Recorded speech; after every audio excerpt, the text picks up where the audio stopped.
Hello and welcome to Galactic Goddess Podcast. I'm your host, Radha Nilia, and today we have a very special guest, Miss Stasia Bliss, who is an incredible healer. She's an astrologer, and today we're going to talk about Ascension energies, especially for February. Welcome, Stasia. Thank you, Radha. So happy to be here with you again. Yes, so excited to be here with you and with these wild energies. Woo! I'm sure everyone is feeling it. It's definitely feeling a lot of heaviness, a lot of movement in everyone's lives, and it can feel a bit sticky even. Yeah, it feels like I also feel this month maybe more symptoms, I noticed. Okay, yeah. Well, it's interesting, and I wanted to talk about this month MahaShivratri, which is an Indian celebration, something I learned about in India and celebrated for years. That's a very interesting part of this month's energy. Ooh, can you tell us more about it? Yeah, so in the Indian calendar, the lunar calendar, every 14th day of the lunar cycle every month is Shivatri. So that would be the night before the dark moon. And that is an energy that is very introspective, right? It's causing one to go within. But once a year in February, and it's usually February, March, so depending on when the dark moon falls in the second lunar cycle of the new year, our new year calendar.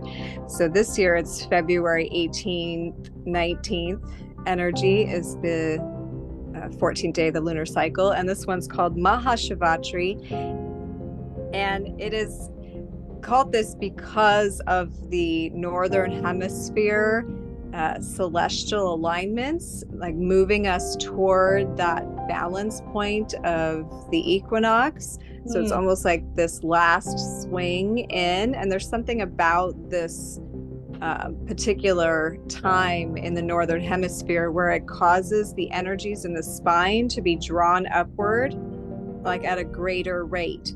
And it peaks on that night of MahaShivratri. So in India, that celebration is like, I dare you to stay up all night with your spine straight kind of thing. Oh, wow. Yeah, because the celestial alignment is drawing the life force upwards. So you can get really strong Kundalini movements on that night and leading up to it. But I'm already feeling it really strongly in my spine and neck.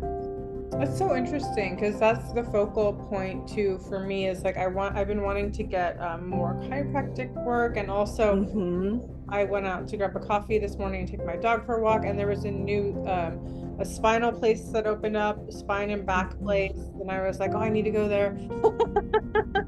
Yeah, the back and spine are really talking right now with Ascension and this alignment, like get aligned is what the energy feels like. But also, like I said right before we started recording, this is the alignment also. Oh, that like the energies incoming are literally pulsing through our bodies, like yes, misalignments in our spine. Right. And that's reflected in our lives. So wherever we're out of alignment in our lives, so that can be relationships, that can be where we're living, what we're doing for work, like where we're spending our time. And I even got this morning in my meditation, like, what is your foundation right now? Like, what is your daily foundation? Is that in alignment? Like, can that take it when this energy comes in? Is it strong enough? Or do you need to like shift your foundation? Wow. So lining up to our highest timeline, highest alignment, and also hitting that yoga class. Yeah, that could totally be helpful. So one example for me is since I've been living in a different place than all of last year I had a really strong, like scheduled routine morning practice for my kids and I, and it set a really strong, like foundational frequency for my days and their days. But since I've been on the East Coast, it's been a little bit more like wish-washy, chaotic, like not quite the same schedule. And I'm really getting hit with like, hey, what is your foundation that sets the tone for your day right now? Like, get it in order, girl. That's so good. I know I've just come to a different place, California, and I'm like, yeah, I need to get my schedule, and I'm thinking about what kind of spiritual practice or exercise, to ground the body, get there. That's totally in my consciousness. Yes, because our bodies need to like catch the frequency. So there needs to be like a pattern that we give it to fit into, right? It's beautiful. It's beautiful. I think that there's a lot that we can do too at home to sort of help us get into alignment. I think Definitely. I'd love to hear a few things that you have on your list that could help our listeners sort of get into alignment in the comfort of their home. Yeah, definitely. Well, I think even like a simple yoga practice is always helpful, just to really get in your body and feel your body stretching, definitely. Secondly, what's really helped me a lot, especially this winter, is mantra practice. Because it's so like the repetitive intonation that you give your body, it's just like sending this like peaceful, calming ripple through the body. Especially the nervous system really appreciates rhythmic pulsation that like can calm it, like relieve anxiety, like really like clear the mind so you can receive the inspirations that want to come in, because there's so much in the collective that's just like like especially with the EMFs and That's incredible. What mantra do you use, or what do you recommend to listeners? And are you going to be doing your mantra class again? Yeah, there'll definitely be some more mantra workshops this year. Also, if anyone's interested in some retreats, yoga mantra retreats, that's another thing I'm looking at doing. But, you can use anything that feels good to you, including just an English word like love, to sit and maybe grab a mala, or there's some great mala apps now, and just like 108 times love, love, love, love. Or if you want to dive into the Sanskrit, I really love to use like the seed mantra for the heart, which is yum, yum, yum, yum, yum, yum. And it's just like yummy. But it just helps like clear the heart out so we can really access the truest part of our heart and our ability to feel love. There's a lot of misfirings in the collective that are trying to skew us in terms of feeling love. And so that mantra can be helpful. Or Om, like everyone's familiar with Om, and that's a very good third eye, pineal gland intonation that can just really like clear the mind and help make a space for calm thoughts, for order to come into the mind. Beautiful. It's beautiful. I know when we slow down, when it feels more chaotic and there's so much coming at us, I always say it's time to slow down, because otherwise it's like these chaos spirals, we can get caught into them. Sure. We're more susceptible. I noticed even today that like, wow, I definitely need to ground a little more. I woke up, sometimes I wake up feeling really grounded, and sometimes I wake up going, okay, I need to put my feet on the grass. Definitely. I know what you mean. I'll wake up feeling like I'm already spinning sometimes. And the dreams are intense too lately, aren't they? Definitely. Yes. Lots going on in the dream realm. So to get up and immediately get some earth under your feet, and me, like I like to get silent and just go into like a simple mantra, simple, deep, slow breathing, hot shower or a sauna, and get like really quiet with myself to access that still point. And we can bring that back into the day, and instead of being affected by the chaos around us, we can really be that change, right? We can be that still frequency for other people.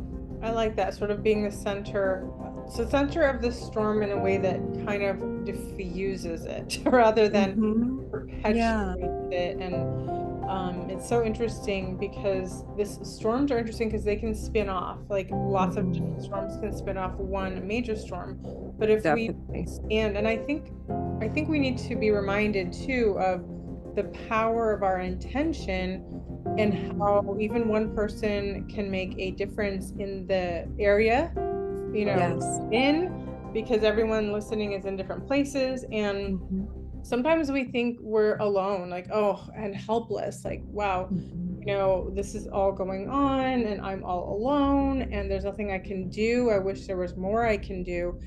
And that, I'd reiterate what Stasia is saying, that we can find a way to ground, to use mantra, to sort of slow down. And when we are not vibrating at that frequency of that chaos, we actually are disruptors, but not in a way that causes pain or suffering, in a way that just calms down the whole, the collective. Definitely.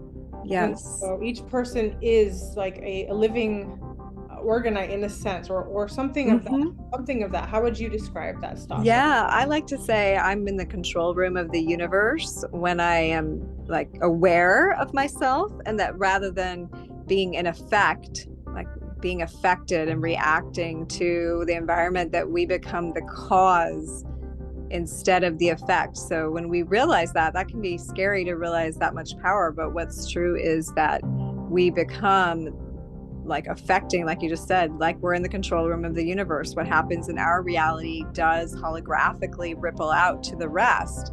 So imagine if you can create this beautiful, resonant, like healing space in your own body, in your own bedroom, or wherever you are existing, and then feel that, imagine that, know that that's being templated out. That's actually kind of our biggest job right now, as those of us who are aware enough to be listening to this podcast and wanting to take steps to make our lives better and jive with the Ascension. Is our biggest job is to keep our personal space and to like take that seriously, that role to be the control room of the universe, find the peace in the self and let that ripple out.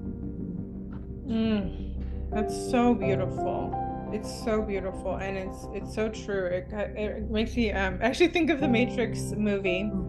Yeah, that room that he goes into, and that we really are. We can help regulate a lot of this through our own intentions, and I think meditation is so underrated, and I believe that's for a reason, because if we all sat down to meditation and were able to meditate even for 5 minutes a day, say as a collective, this would ground in immediately frequencies of peace and frequencies of truth and frequencies of healing onto the planet. Like we have our antennas up and we're bringing in these electrodes and we're dropping them in through the grounding cords, and it's just incredible what meditation can do. And so even if we can't gather thousands or millions of people, and hopefully maybe we can one day, but for now we have to start with the self, because everyone is really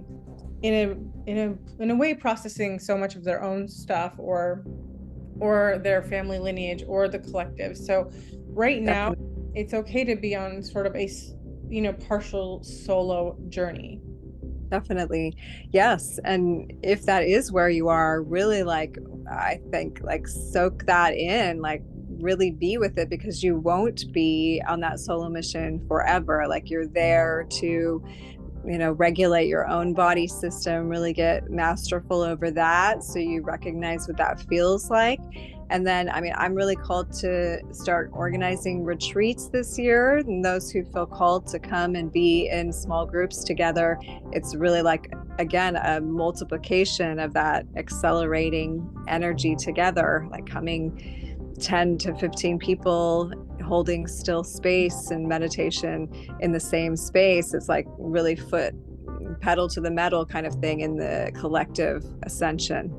Oh, that's beautiful. And I think that's so important. Like, wherever you are in the world right now, you are a leader, right? So you are being asked, in a sense, to lead these groups. And being a leader doesn't mean you don't have to lead the whole entire world. You can start in your community, and in your home, like you can start with your family. Yeah. Exactly. Being the leader of your home, just being the leader of yourself. creating these small groups of in very intentional spaces, holding, if you know that you're meant to hold those spaces like Stasia is doing, like that's just so, it's going to be so helpful. So I'm super grateful when people like yourself are really taking responsibility and being a leader and co-creating, these sacred spaces where people can show up and drop in and really ripple out this vibration into the world. And I believe when two or more come together, it just amplifies more than we can imagine. So let's do it for the right reasons. Absolutely. Absolutely. And I'm remembering the word you said at the beginning, be the interrupter.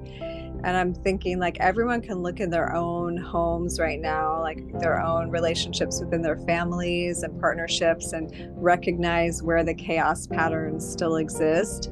And if we can just take even an hour or 15 minutes and interrupt that chaos frequency with something grounded, loving, present, rhythmic, like get the people in the house to sit together or to do art together or do a chant together or something where you get on the same page and you have interrupted a chaos pattern that is then replicated just like a cellular memory, a cellular imprint that replicates through the body. Like each household is like a cell of the greater body. Yes. And so the more of us that are doing that in our homes, and of course in our own selves, and then in our communities, like we really have so much more power than we imagine.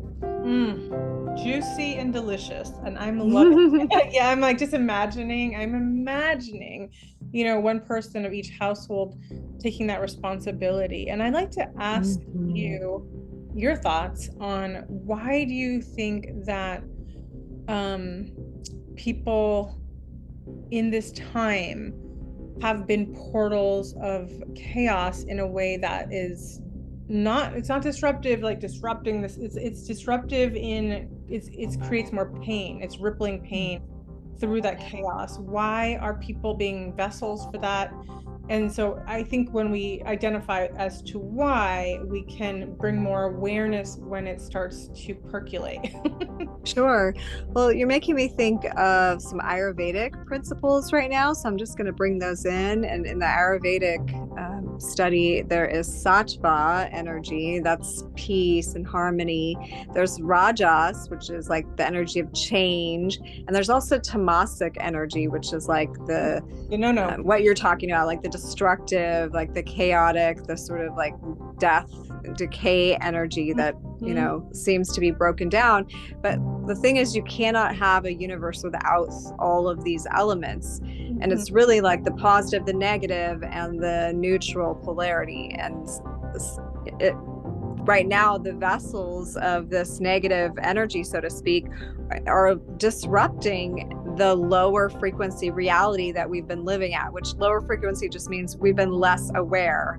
Right? We've been less aware, and we've been holding a certain frequency, like a template of how high the ceiling is for humanity, that we've only been able to express and live at a certain place.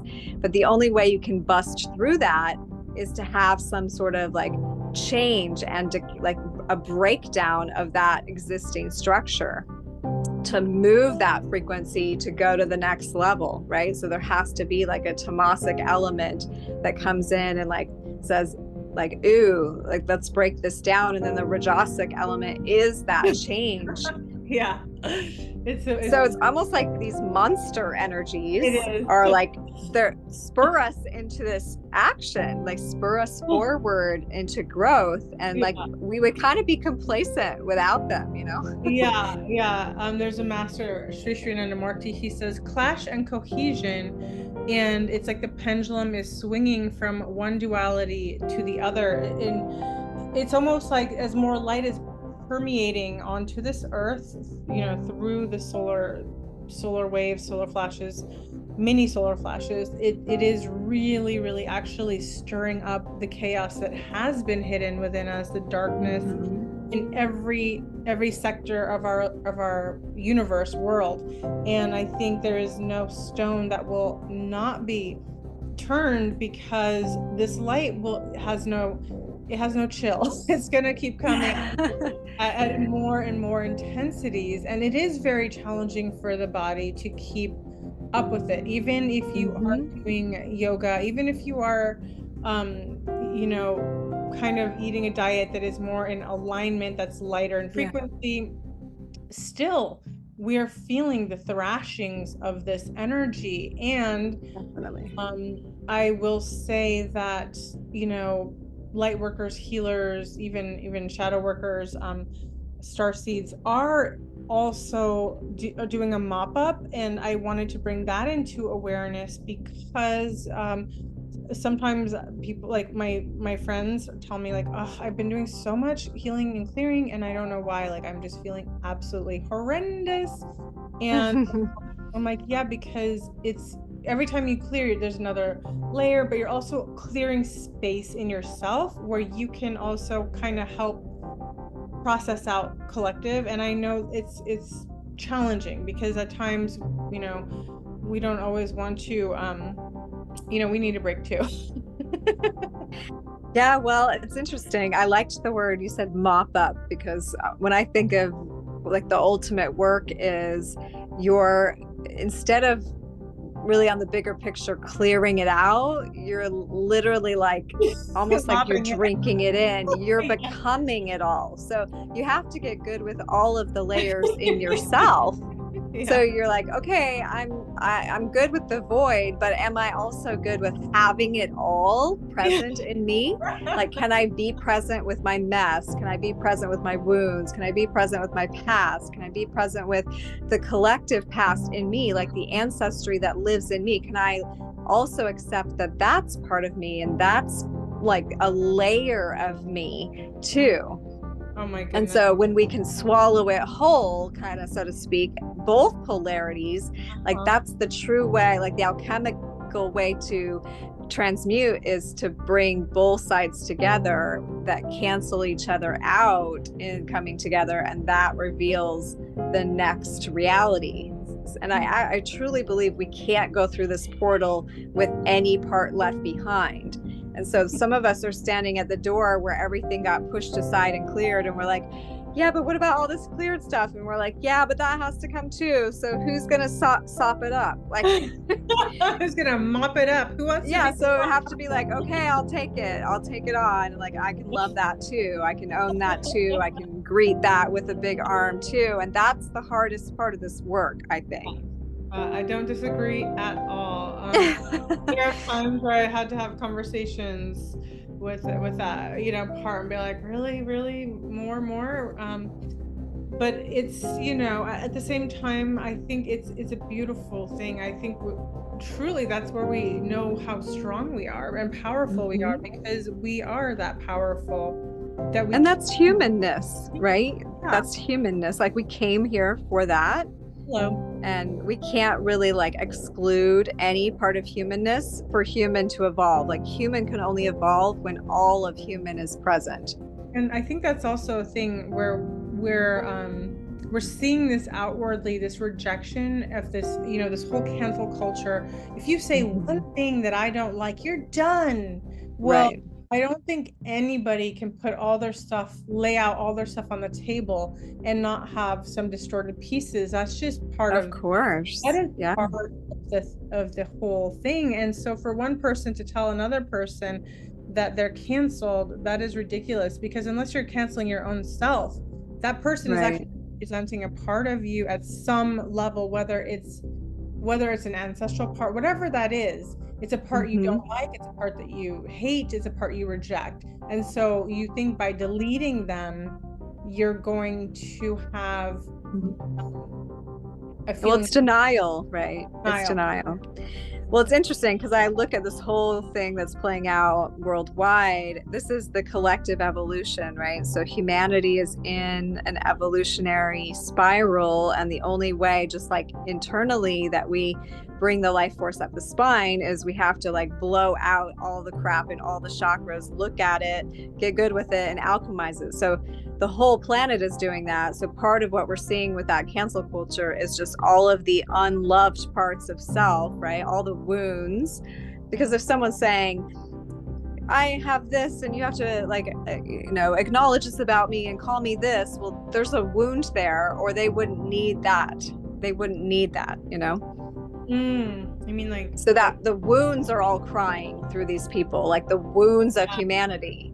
Most of these people that are crying for, being seen as a different like gender or whatever, there's some deeper wound where they weren't seen, or the parent wasn't seen, or the great grandparent wasn't seen, or we could trace this all the way back to the native people not being seen, and like those wounds really trying to reach up and say, see me, acknowledge me too, acknowledge the hurt parts of humanity. So rather than cancel, we should just be like, oh, okay, wow, that's a wound. Okay, like let's love that part of us too. And let's also go, we're still whole even with our wounds, but we can't all run around with a list of our wounds on ourselves, like you said, and like call each other by those names. Like we need to grow up. Hello, I think it's a collective immaturity, It is, yeah. It's almost toddler-like. But what would you say to some of the things that are very almost like counterintuitive and almost like it's mind-blowing, like almost even like doing the opposite of what they want? For example, deleting Aretha Franklin's song about being a natural woman, well, this is an attack on the divine feminine.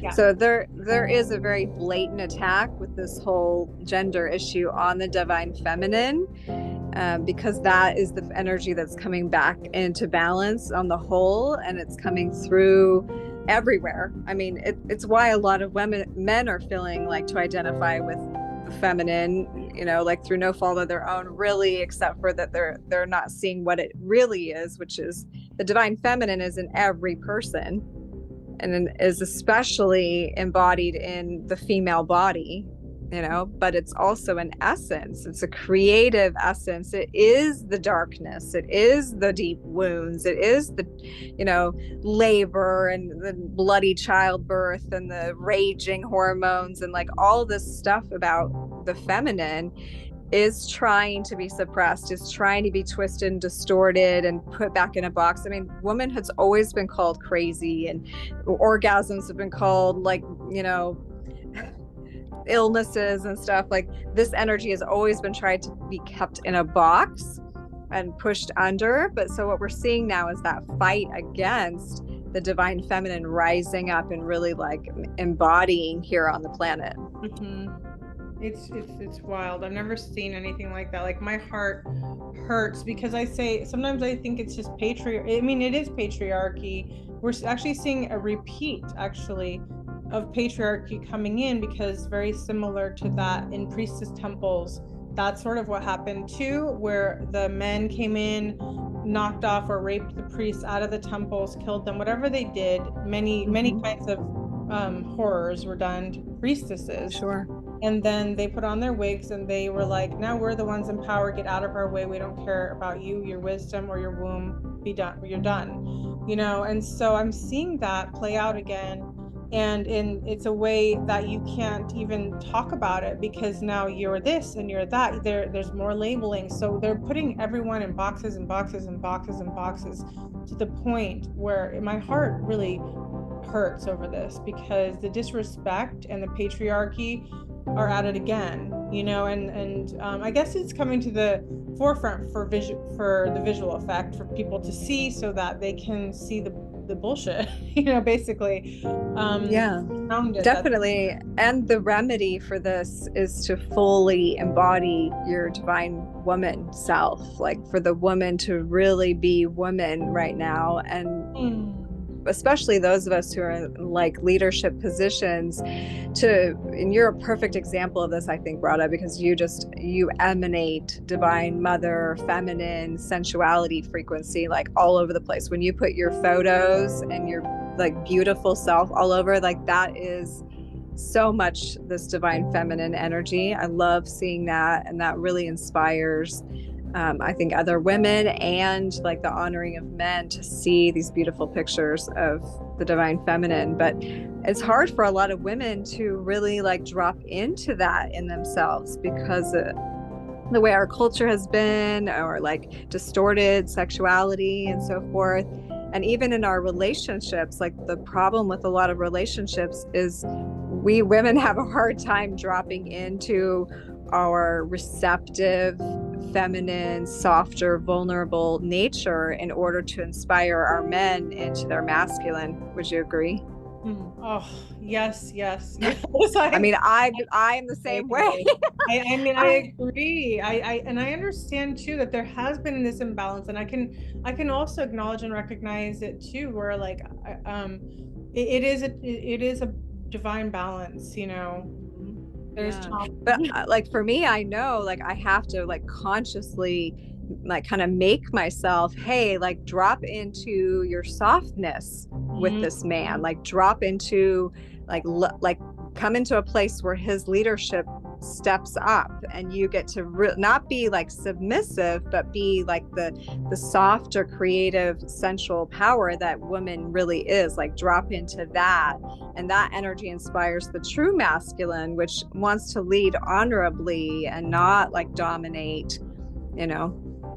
This is so beautiful. This is so healing. I think this is these words are medicine for anyone listening, and I'm totally aligned with that. Yeah, sometimes we also need those reminders. I think the feminine has been in a fight or flight mode, because we've been heavily attacked on so many levels. Sure. We have been, yeah. So let's together, I think you're right. Like this is medicine to even just, first of all, honor that attack and remind, hey, like we aren't under attack right now, because we get to decide when the energy shifts. Like remember, we're in the control room of the universe. So that's actually an old pattern that has been reverberating, that we get to just stop right now and say, oh yeah, I'm going to start a new pattern right now. I'm going to interrupt that frequency, that program, and I'm going to now drop into true divine feminine, which is soft and receives and is loving. And like that's the starting point for the change, is just to drop into love. So beautiful. Thank you so much, Stasia. I just love talking to you. So much wisdom. I do too with you. Yeah. It makes my heart like so happy, warm and radiant to know that, you know, these wisdoms are here and available for all of us, and the sweet reminders. So thank you so much for joining. Thank you all for listening, and I will post her information below so you can connect to her if you'd like to join any of her programs or retreats. Until next time, much love and blessings. Bye for now. Thank you.